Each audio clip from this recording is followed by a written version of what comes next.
Halo semuanya, di video kali ini Koko akan lanjutin lagi pembahasan sampel paper NUS tahun 2017 dan Koko akan bahas soal dari nomor 11 sampai nomor 20. Soal berikutnya Koko akan bahas di video selanjutnya.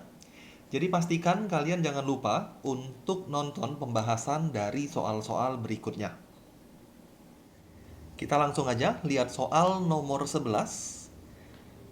Soal nomor 11 dia bilang, carilah turunan dari cos root 2x with respect to x. Sama seperti sebelumnya, kita udah kerjain beberapa soal ini di nomor-nomor sebelumnya. Kita akan misalkan fungsi tersebut menjadi y. Jadi Koko akan anggap y equals to cos root 2x. Kemudian kita akan turunkan. Turunan dari cos itu adalah min sin negative sin root 2x. Jangan lupa dikali dengan turunan dalam. Turunan dari 2x pangkat setengah. 2x pangkat setengah ini kalau kita turunkan setengahnya kali ke depan. Setengahnya dikurang 1 dikali dengan turunan dalam. Turunan dari 2x adalah 2. Dengan demikian kalau kita simplify, setengah sama 2 boleh dicoret. Kemudian Koko akan dapat minus dari sini. Kemudian 1 per akar 2x. 1 per akar 2x sin root 2x. Itulah turunan dari cos root 2x. Dengan demikian jawaban yang benar itu ada di option yang C. Kita lanjut ke soal nomor 12. Which of the following is the result of completing the square dari expression tersebut? Jadi kita akan lakukan completing square atau kita akan mengubah jadi kuadrat sempurna expression berikut ini. Koko rasa untuk completing square kalian harusnya udah bisa ya. Jadi harusnya nggak ada masalah untuk soal nomor 12 ini. Jadi mungkin Koko akan agak cepat. Min 5x kuadrat plus 3x min 1. Untuk completing square, min 5-nya kita keluarin ke depan dulu. Sisanya adalah x kuadrat min 3 per 5x plus 1 per 5. Setelah itu kita akan completing square bentuk kuadrat di dalam bracket ini. Min 5-nya diamin aja di sana. X min setengah dari coefficient of x. 3 per 5 dibagi 2 lagi yaitu 3 per 10. Kuadrat. Kemudian kita akan kurangkan dengan 3 per 10 kuadrat. Min 3 per 10 kuadrat ditambah 1 per 5. Itulah hasil completing square-nya. Step terakhir kita tinggal sederhanakan. Min 5-nya dikali masuk lagi ke dalam. Hasilnya adalah min 5 x min 3 per 10 kuadrat. Expression ini kalau Koko hitung 1 per 5 dikurang 9 per 100. Hasilnya adalah 11 per 100 dikali min 5. Sehingga kita akan dapat negative 11 over 20. Itulah hasil completing square dari expression tersebut. Dan jawaban yang benar ada di option yang C. Nomor 13. Dua orang P dan Q start at the same point. Jadi kita punya dua orang P dan Q. Mereka mulai berjalan dari titik yang sama. And travel in opposite direction by car. Jadi mereka akan bergerak pada arah yang berlawanan menggunakan mobil. Kecepatan dari P itu adalah 4 km per hour less than Q. Jadi Q itu lebih cepat. P itu 4 km per hour less than Q. Suppose after 5 hours, they are 580 km apart. Maka kecepatan dari P itu berapa? Kalau diilustrasikan, ini P, anggap aja dia ke kanan. Kemudian ini Q. Anggap juga dia ke kiri. Nah, misalnya gitu. Anggap aja dia ke kiri. Nah, kecepatan dari P, Koko akan anggap sebagai VP, dan kecepatan Q kita anggap sebagai VQ. Dan dia udah bilang kecepatan P itu 4 km lebih kecil daripada Q. Berarti VP ini adalah VQ minus 4. Nah, setelah 5 jam, jarak mereka, mungkin nanti P akan sampai sini, Q mungkin akan sampai sini. Oh, kok di sini ya? Q mungkin di sini. Nah, jarak antar mereka itu adalah 580.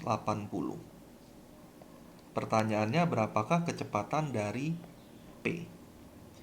Kita tinggal cari kecepatan atau jarak yang ditempuh oleh P dan jarak yang ditempuh oleh Q. Jumlah atau total jaraknya adalah 580. Jarak itu adalah kecepatan dikali waktu. Jadi Koko boleh bilang distance P plus distance Q equals to 580. Distance P itu adalah speed of P dikali time. Time-nya 5 hour. Distance Q adalah speed of Q times time. Equals to 580. Kalau kita simplify, kita akan dapat 10 VQ equals to, Koko langsung ya, min 20 pindah ke kanan jadi plus 20. 580 plus 20 itu 600. Dengan kata lain, VQ itu adalah 60 km per hour. Itu VQ. Dengan kata lain lagi, VP itu adalah VQ minus 4. Artinya 60 minus 4, artinya 56 km per hour. Jawaban yang benar adalah yang D. Kita lanjut nomor 14. Persamaan dari kurva kita dikasih tahu. Jadi the equation of a curve is bla bla bla. Kita punya kurva. Kemudian value of C for which the line ini is a normal to the curve is berapa? Jadi dia tanya berapa nilai C supaya garis ini merupakan garis normal terhadap kurva berikut ini. Jadi garis ini adalah normal dari kurva berikut ini. Karena di sini dia bilang garis normal, maka Koko bisa cari gradient dari garis normal itu dengan melihat persamaan dari garis tersebut. Gradient itu ada di sini. Karena ini udah bentuknya y equals to mx plus c. Dengan kata lain, gradient dari normal itu adalah 1/3. Jika gradient dari normal itu 1/3, maka gradient dari tangent itu adalah min 3. Karena gradient normal dikali gradient tangent itu selalu min 1. Normal sama tangent itu tegak lurus. Jadi gradient normal 1/3 kita langsung tahu gradient tangent itu adalah min 3. Nah, gradient dari tangent itu kita bisa dapat dengan first derivative of the equation of the curve. Jadi dy dx when x equals to, katakanlah x0, itu adalah min 3. Jadi kita bisa punya equation min 3 sama dengan turunan terhadap x-nya, kita ganti x-nya dengan x0. Mungkin Koko tulisnya gini ya, Koko cari dy dx-nya dulu. 3x kuadrat min 6x, sekarang x-nya kita ganti dengan x0. Itulah poin di mana kurva tersebut memiliki garis normal seperti itu. Jadi x0 itu adalah titik yang di titik potong mungkin ya, mungkin istilahnya titik potong dari kurva dan garis normal tersebut. 3x0 kuadrat dikurang 6x0. Kalau Koko pindah ruaskan min 3-nya ke kanan, kita akan dapat 3x0 kuadrat min 6x0 plus 3. Kita bagi 2 semua, kita akan dapat x0 kuadrat min 2x0 plus 1. Kalau difaktorin, kita akan dapat X0 min 1 kuadrat sama dengan 0. Dengan kata lain, X0-nya adalah 1. Itulah titik pertemuan antara kurva dan garis normal. Nah, karena titik ini terletak pada kurva, kita bisa cari Y0. Substitusikan aja X0-nya ke persamaan kurva, kita akan dapat YO. Y0-nya adalah 1 pangkat 3 dikurang 3, 1 kuadrat tambah 1. Yaitu min 1. Nah, titik ini juga terletak di garis normal tersebut. Artinya kita boleh substitusikan koordinat ini ke sana, dan kita akan dapat nilai dari C-nya. Min 1 sama dengan C tambah 1/3 kali 1. Dengan kata lain, C-nya adalah minus 4/3. Jawabannya adalah none of the above, yang I. Next, kita lanjut ke nomor 15. Which option corresponds to the partial fraction of the rational function berikut ini? Jadi fungsi rasional ini kita akan partial fractionkan. Nah, jawaban yang mana yang benar? Untuk partial fraction, pertama kita harus bisa faktorin penyebutnya. Dan dari pilihan sebenarnya dia udah kasih tahu.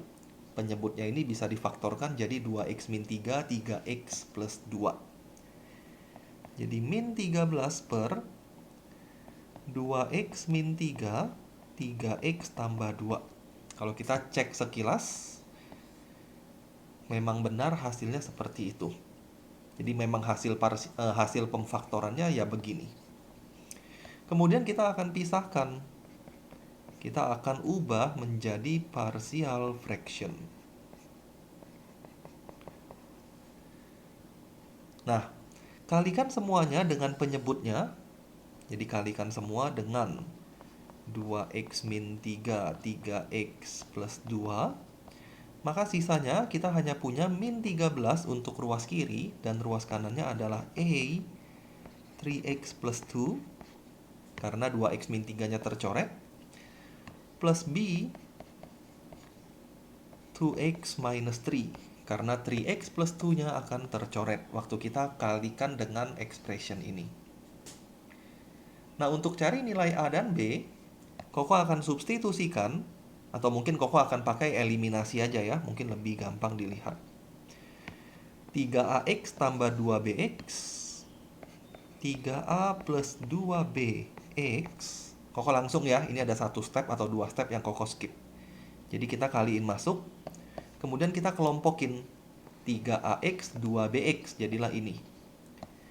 Ditambah 2a min 3b.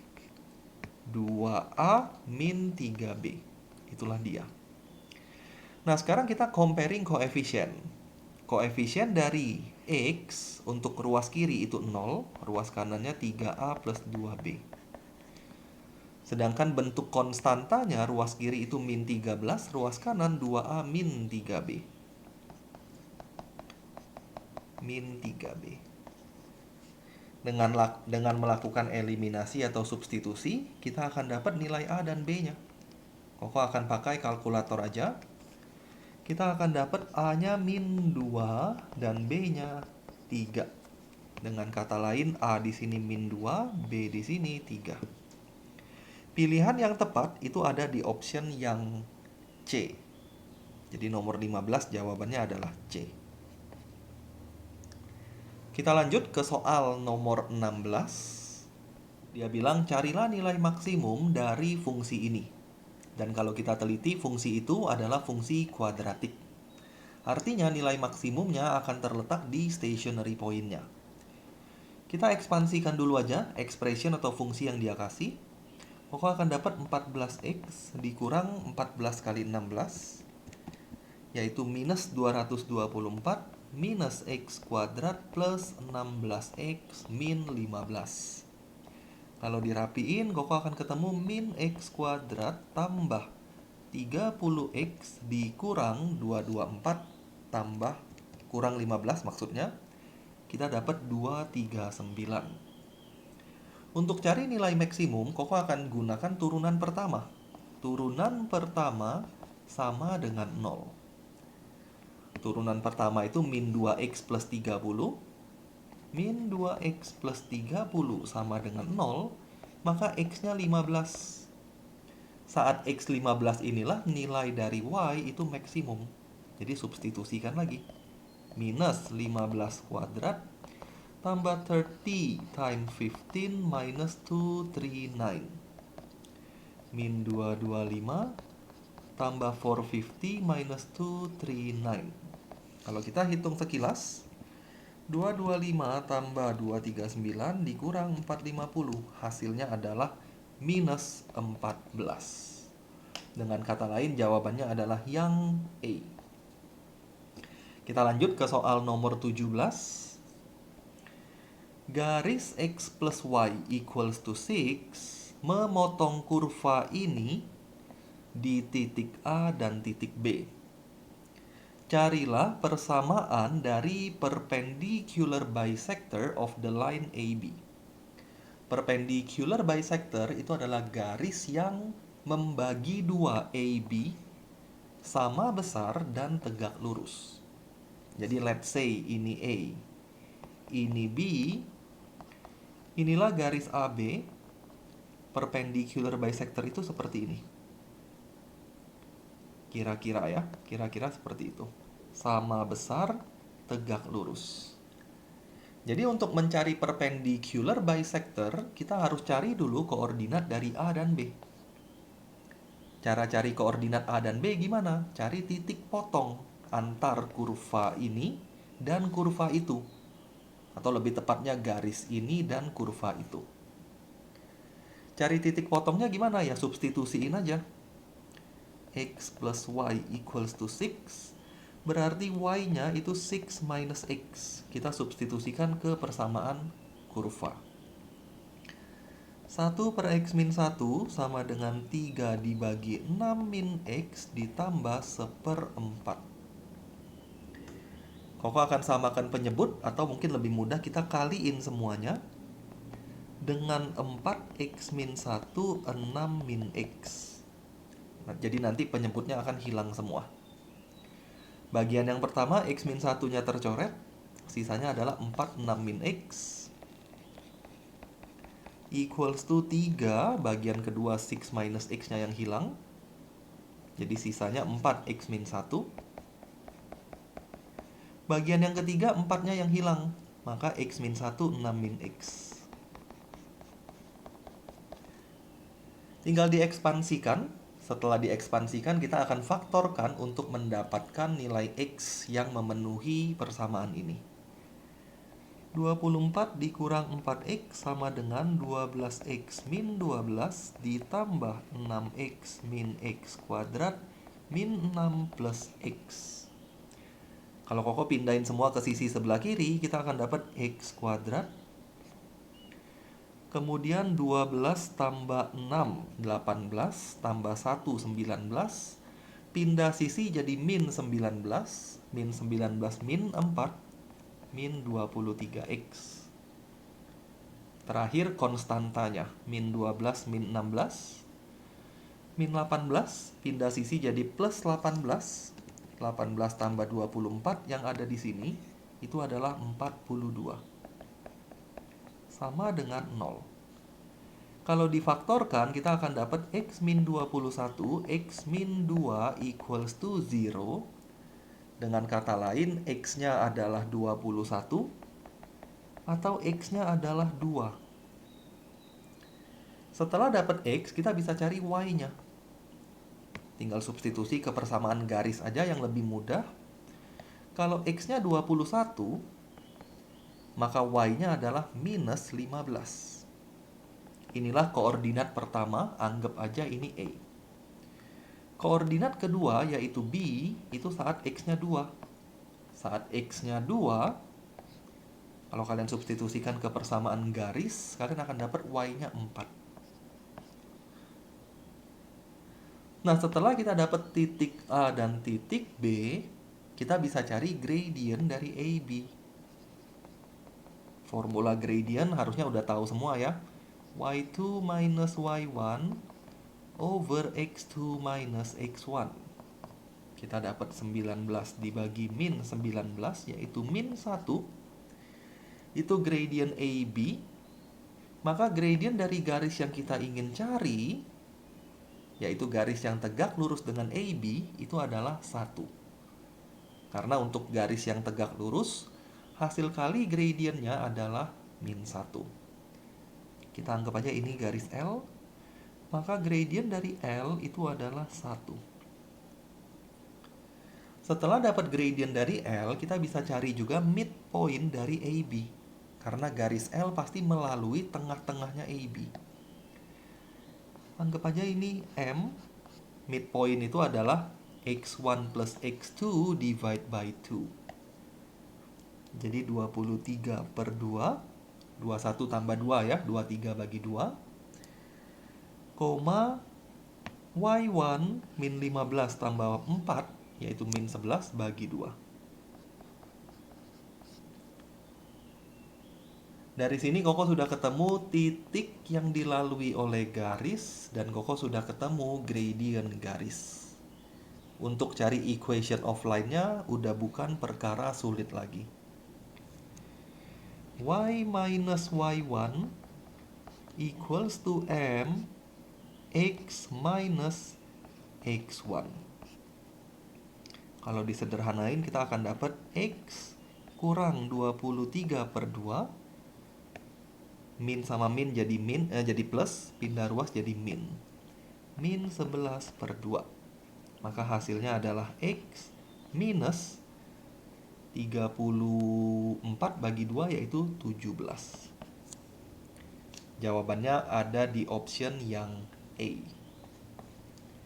Ini untuk nomor 17. Nomor 18.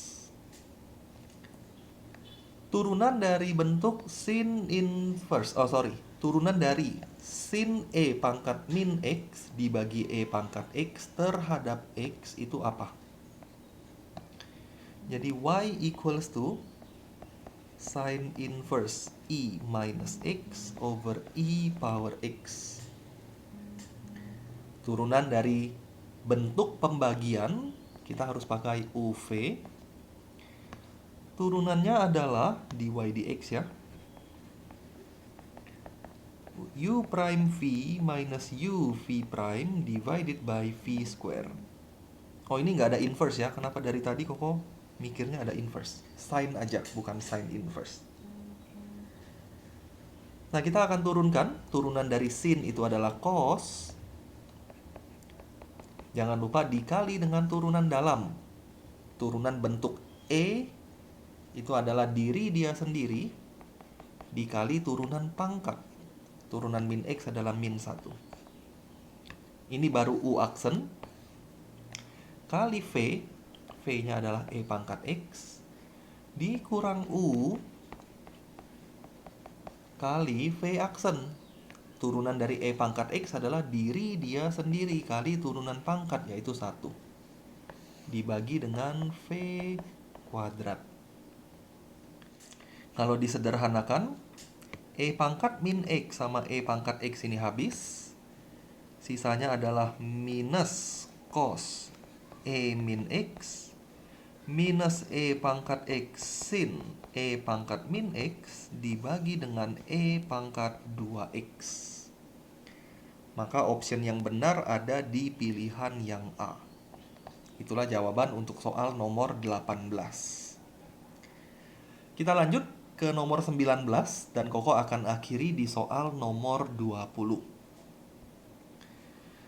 Untuk nomor 19 dia bilang, misalkan log X itu A, log Y itu B. Maka log dari cube root bla bla bla in terms of A and B adalah berapa? Bentuk lognya kita harus sederhanakan terlebih dahulu. Koko boleh tulis X pangkat 6 dibagi 1000Y pangkat sepertiga. Menurut sifat logaritma, sepertiga ini boleh turun ke depan.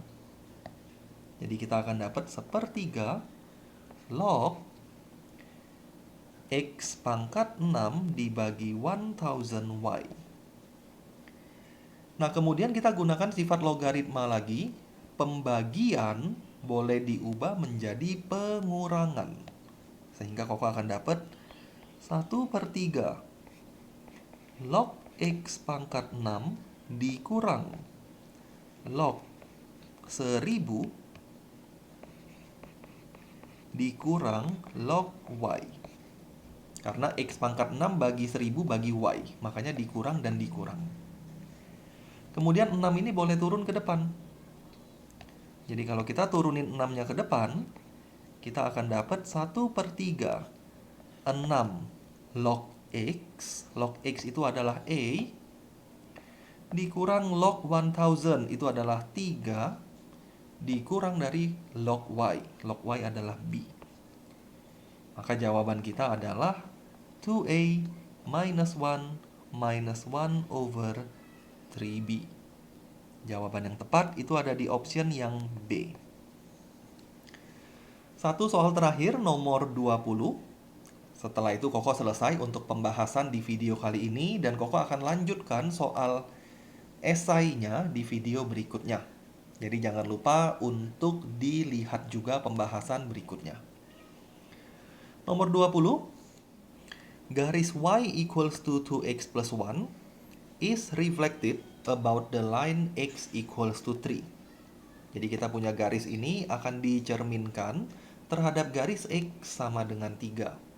Pertanyaannya, the equation of the reflected line itu apa? Apakah persamaan dari garis hasil pencerminannya? Kalau kita ilustrasikan, pertama Koko bisa gambar garis 2x plus 1. Waktu x-nya 0, y-nya 1, katakanlah di sini.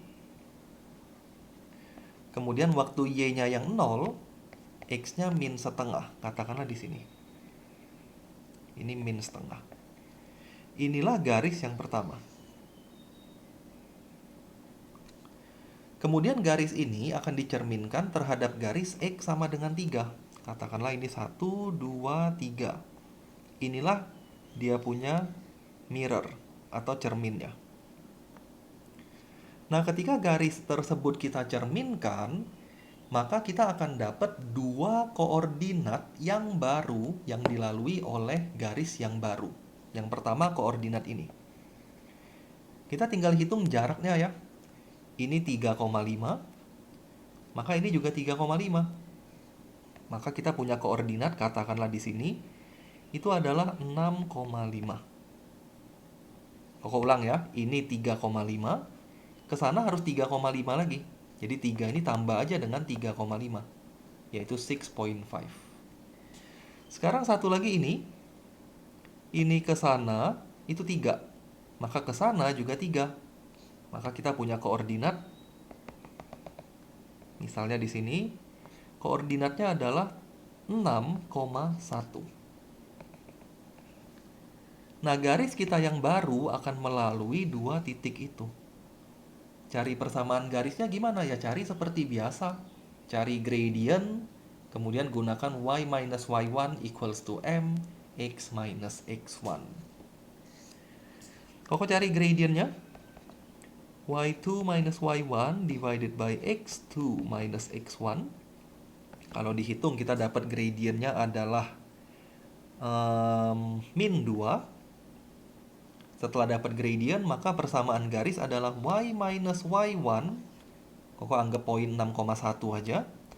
Equals to m x minus x1. Maka y-nya adalah negative 2x plus 12 plus 1. Atau negative 2x plus 13. Jawaban yang benar adalah yang D. Nah, pembahasan Koko selesai untuk video kali ini. Thank you semuanya yang udah nonton video Koko. Jangan lupa di like atau di subscribe channel YouTube Koko jika video ini bisa bermanfaat dan dimengerti oleh kalian semua. Sekali lagi thank you semuanya. Kita ketemu lagi di video berikutnya.